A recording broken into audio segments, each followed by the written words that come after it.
नमस्कार दोस्तों, स्वागत है आपको अपने चैनल ओनली न्यूज इंडिया पर, जहां सच सामने आता है और झूठ के परखच्चे उड़ते हैं। आज हम लेकर आए हैं एक ऐसी खबर, एक ऐसी सनसनीखेज सच्चाई जो आपके होश उड़ा देगी। ये कहानी है देश के भीतर छिपे उन दुश्मनों की जो योग कैंप के नाम पर आतंक की फैक्ट्री चला रहे थे। ये कहानी है SIMI यानी सिमी और PFI की, जिन्होंने गोधरा दंगे और मॉब लिंचिंग के वीडियोस का सहारा लेकर मासूम युवाओं को ब्रेन वॉश किया। और उनका एक ही मकसद था, 2047 तक भारत को इस्लामिक राष्ट्र बनाना। जी हाँ, आपने सही सुना। ये कोई फिल्मी स्क्रिप्ट नहीं, बल्कि NIA की चार्जशीट से निकली वो सच्चाई है जो आज हम आपके सामने बेनकाब करने जा रहे हैं। तो तैयार हो जाइए, क्योंकि ये स्टोरी आपको हिला कर रख देगी। चलिए शुरू करते हैं। इससे पहले हम आपको पूरी खबर बताएं, आपसे अनुरोध है कि हम देश हित में काम करने इस वीडियो को लाइक और अधिक से अधिक शेयर करें। हमें अपनी राय कमेंट बॉक्स में जरूर दें। हमारे यूट्यूब चैनल को सब्सक्राइब करें। नए वीडियोस की नोटिफिकेशन के लिए बेल आइकन पर जरूर क्लिक करें। अगर आपको हमारी वीडियो पसंद आती है तो आप हमें फोन पे, गूगल पे और पेटीएम के माध्यम से नीचे दिए गए नंबर पर सहायता राशि देकर हमारे चैनल को सशक्त बनाएं। चलिए अब आपको पूरी खबर बताते हैं। सोचिए जरा, योग जो शांति और सेहत का प्रतीक है, जिसे दुनिया भर में भारत की देन माना जाता है, उसी योग के नाम पर क्या हो रहा था। राजस्थान के कैंपों में जहां लोग सुबह सुबह सूर्य नमस्कार करने आते थे, वहां कुछ और ही खेल चल रहा था। NIA की ताजा चार्जशीट ने जो खुलासा किया है वो किसी थ्रिलर फिल्म से कम नहीं। इन कैंपों में युवाओं को आतंकी ट्रेनिंग दी जा रही थी। हथियार चलाने से लेकर दिमाग में जहर भरने तक सब कुछ प्लान के तहत हो रहा था। और कौन था इसके पीछे?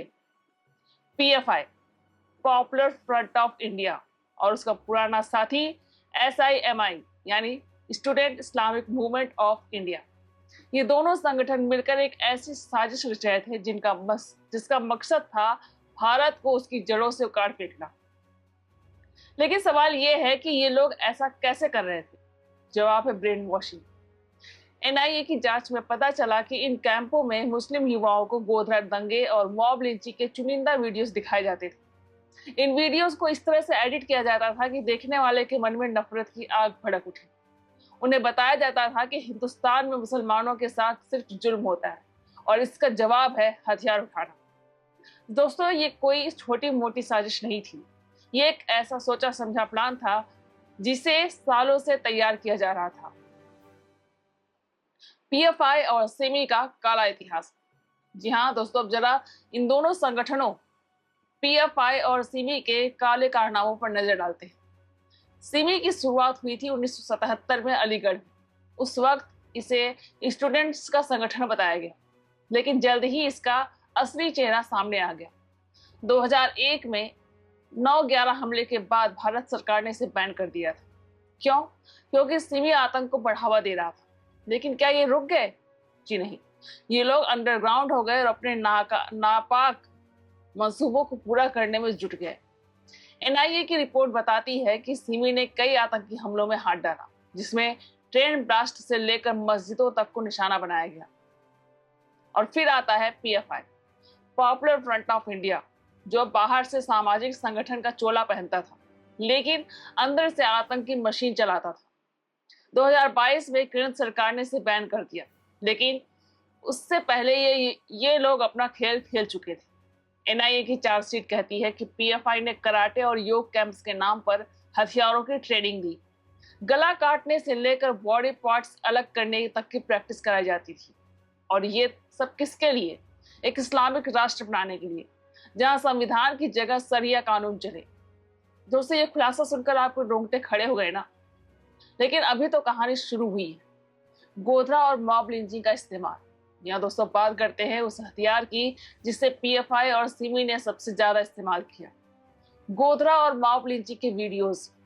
2002 का गोधरा कांड, जिसमें साबरमती एक्सप्रेस में आग लगाई गई थी और 59 लोग जिंदा जल गए थे, उसे इन संगठनों ने अपने फायदे के लिए बनाया। NIA की जांच में सामने आया कि इन कैंपों में युवाओं को गोधरा की चुनिंदा क्लिप्स दिखाई जाती थी। उन्हें यह समझाया जाता था कि यह हिंदुओं की साजिश थी और इसका बदला लेना उनका फर्ज है। इसी तरह मॉब लिंचिंग की घटनाओं को भी तोड़ मरोड़ कर पेश किया जाता था।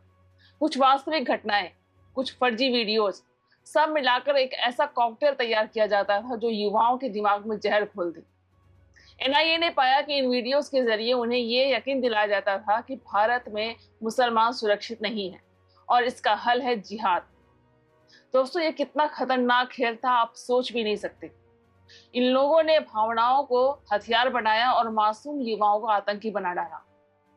एनआईए का धमाकेदार खुलासा। यहाँ दोस्तों अब सवाल ये है कि एनआईए को ये सब पता कैसे चला। तो दोस्तों, एनआईए या नेशनल इन्वेस्टिगेशन एजेंसी देश की वो एजेंसी है जो आतंक के खिलाफ जीरो टॉलरेंस की नीति पर काम करती है। सालों की मेहनत, खुफिया जानकारी और छापेमारी के बाद एनआईए ने पीएफआई और सीबी की इस साजिश को बेनकाब किया। परफॉर्म इंडिया की रिपोर्ट के मुताबिक एनआईए ने राजस्थान के इन कैंपों में छापे मारे जहां से चौंकाने वाले सबूत मिले।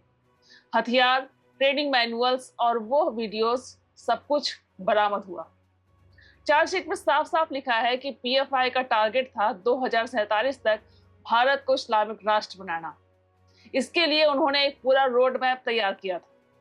पहले युवाओं को भर्ती करो, फिर उन्हें ब्रेन वॉश करो, फिर ट्रेनिंग देकर आतंकी बनाओ और आखिर में देश के खिलाफ जंग छेड़ो। एनआईए ने यह भी खुलासा किया कि इन कैंपों में फंडिंग विदेश से आ रही थी। जी हाँ, विदेशी ताकतें भी इस साजिश में शामिल थी। अब आप बताइए कि ये कितना बड़ा खतरा था हमारे देश के लिए। साजिश का मास्टरमाइंड और विदेशी कनेक्शन। जी हाँ दोस्तों, अब साजिश के मास्टरमाइंड की बात करते हैं। पीएफआई और सीएमई अकेले ये सब कुछ नहीं कर सकते थे। एनआईए की जांच में सामने आया कि इनके तार विदेश से जुड़े थे। कुछ खबरों के मुताबिक पाकिस्तान और खाड़ी देशों में फंडिंग का खेल चल रहा था। इन संगठनों को पैसा, हथियार और तकनीक मुहैया कराई जा रही थी ताकि भारत को अंदर से कमजोर किया जा सके। और ये सिर्फ पैसों की बात नहीं थी, इनके पास एक पूरा नेटवर्क था। सोशल मीडिया से लेकर ग्राउंड लेवल तक टेलीग्राम, व्हाट्सएप और इंस्टाग्राम जैसे प्लेटफॉर्म पर प्रोपोगेंडा फैलाया जाता था। एनआईए ने ऐसे कई चैट्स और वीडियोस बरामद किए जिसमें जिहाद की ट्रेनिंग दी जा रही थी। दोस्तों, ये लोग इतने शातिर थे कि योग कैंप जैसी मासूम चीज को भी अपने हथियार में बदल दिया। युवाओं का ब्रेन वॉश और डरावना परिणाम।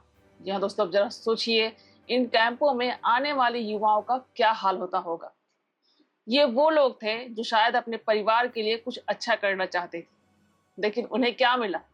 एक जहरीली सोच जो उन्हें अपने ही देश के खिलाफ खड़ा कर दी। एनआईए की रिपोर्ट कहती है कि इन युवाओं को पहले भड़काऊ लेक्चर्स दिए जाते थे, फिर इन्हें वीडियोस दिखाए जाते थे और आखिर में हथियार थमाए जाते थे। कुछ युवाओं को तो इतना ब्रेन वॉश कर दिया गया कि वो आत्मघाती हमलावर बनने को तैयार हो गए। हिंदुस्तान टाइम्स रिपोर्ट के मुताबिक पीएफआई ने केरल में भी ऐसे मॉड्यूल चलाए थे जहां से कई युवा आईएसआईएस में भर्ती हो गए। तो दोस्तों, ये कितना डरावना है कि हमारे अपने बच्चे, हमारे अपने भाई बहन इस साजिश का शिकार बन रहे थे। सरकार और एनआईए की शक्ति।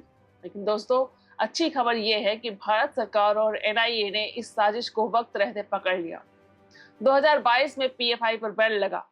एनआईए ने देश भर में छापेमारी की और सैकड़ों लोगों को गिरफ्तार किया। टाइम्स ऑफ इंडिया की रिपोर्ट के मुताबिक एनआईए ने 50 से ज्यादा ठिकानों पर रेड डाली और आतंक के इस नेटवर्क को ध्वस्त कर दिया। प्रधानमंत्री मोदी ने भी साफ कहा कि आतंकियों को अब उनके घर में भी छिपने नहीं देंगे, और यही हुआ। एनआईए ने न सिर्फ पीएफआई को एक्सपोज किया बल्कि सीबी के पुराने नेटवर्क को भी तोड़ा। आज इन संगठनों की कमर टूट चुकी है। लेकिन सवाल यह है कि क्या यह खतरा पूरी तरह खत्म हो गया? अब आपसे कुछ सवाल। क्या आपको लगता है कि हमारे देश को ऐसे संगठनों से बचाने के लिए और सख्ती की जरूरत है?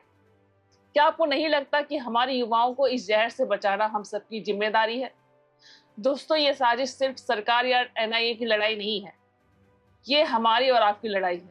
अपने बच्चों को, अपने परिवार को, अपने देश को बचाने की लड़ाई। सोचिए जरा, अगर एनआईए ने यह खुलासा न किया होता तो क्या होता? शायद आज हम किसी बड़े हमले की खबर सुन रहे होते। शायद हमारे शहर, हमारे घर आतंक की चपेट में होते। लेकिन अभी वक्त है, जागरूक बनिए, अपने आसपास नजर रखिए और अगर कुछ संदिग्ध दिखे तो उसे तुरंत रिपोर्ट करिए। तो दोस्तों, ये थी पीएफआई और सीबी की वो काली साजिश जिसे एनआईए ने बेनकाब किया। योग कैंप से आतंकी ट्रेनिंग, गोधरा मॉब लिंचिंग के वीडियो से ब्रेन वॉश और भारत को इस्लामिक राष्ट्र बनाने का खतरनाक प्लान, सब कुछ सामने आ चुका है। अब वक्त है इस सच को फैलाने का। इस वीडियो को लाइक करिए, शेयर करिए, अपने दोस्तों तक पहुंचाइए, क्योंकि सच जानना आप सबका हक है। यदि आपको हमारी वीडियो पसंद आए तो आप अपने फोन पर, गूगल पे और पेटीएम के माध्यम से नीचे दिए गए नंबर पर सहायता राशि देकर हमारे चैनल को सशक्त बनाएं। अगली बार फिर मिलेंगे एक नई सनसनीखेज स्टोरी के साथ।